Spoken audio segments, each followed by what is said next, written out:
Assalamualaikum warahmatullahi wabarakatuh. Selamat pagi, Om Swastiastu, Namo Buddhaya, salam kebajikan, salam kesejahteraan bagi kita semua. Perkenalkan, nama saya Ahmad Hairul Riza, NIM E 2019-2299. Nah, di sini saya akan membahas mengenai atau menanggapi materi dari Bapak Abdul Wadud Nafis, yaitu mengenai pembentukan peradaban Islam periode kenabian. Nah, dalam pembentukan peradaban Islam periode kenabian dibagi menjadi dua fase, yaitu fase Mekah dan fase Madinah.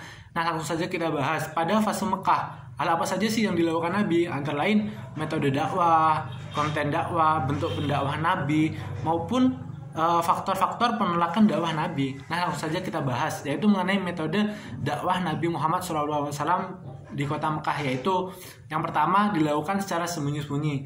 Nah, orang yang pertama kali masuk Islam dengan metode dakwah sembunyi-sembunyi ialah Khadijah, kemudian disusul oleh Ali dan Abu Bakar As-Siddiq.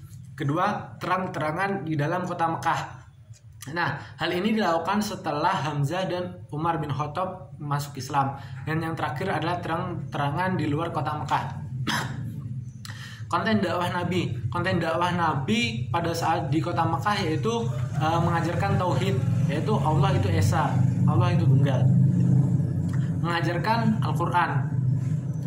Bentuk penolakan dakwah Nabi. Nah, bentuk penolakan dakwah Nabi sendiri dibagi menjadi tiga, yaitu yang pertama adalah ditolak secara lunak, kedua semi lunak, dan yang terakhir adalah keras atau keji. Faktor-faktor penolakan dakwah Nabi sendiri antara lain dalam bidang politik, kekuasaan, sosial, agama, dan keyakinan. Nah, dalam bidang agama dan keyakinan, masyarakat Arab sendiri adalah masyarakat Jaliyah, yaitu yang menyembah berhala, budaya nenek moyang, ekonomi. Nah, barusan ini kan fase Mekah.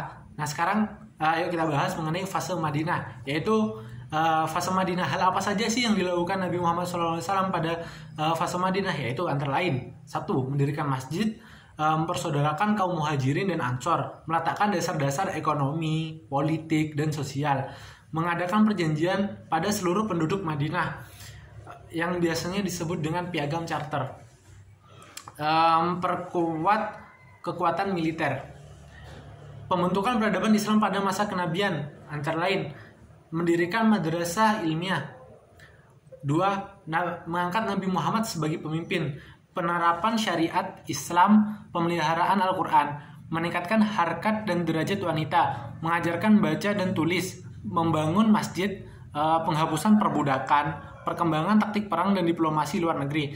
Perkembangan peradaban Islam pada masa kenabian yang dibangun Nabi Muhammad SAW yaitu mengalami dua fase, yaitu fase Mekah dan fase Madinah, di mana di Mekah Nabi Muhammad lebih terfokuskan untuk mengajarkan bahwasanya Allah itu esa, mengajarkan mengenai ketauhidan, dan di Madinah Nabi Muhammad SAW mengajarkan pentingnya beriman dan saling mencintai antar saudara.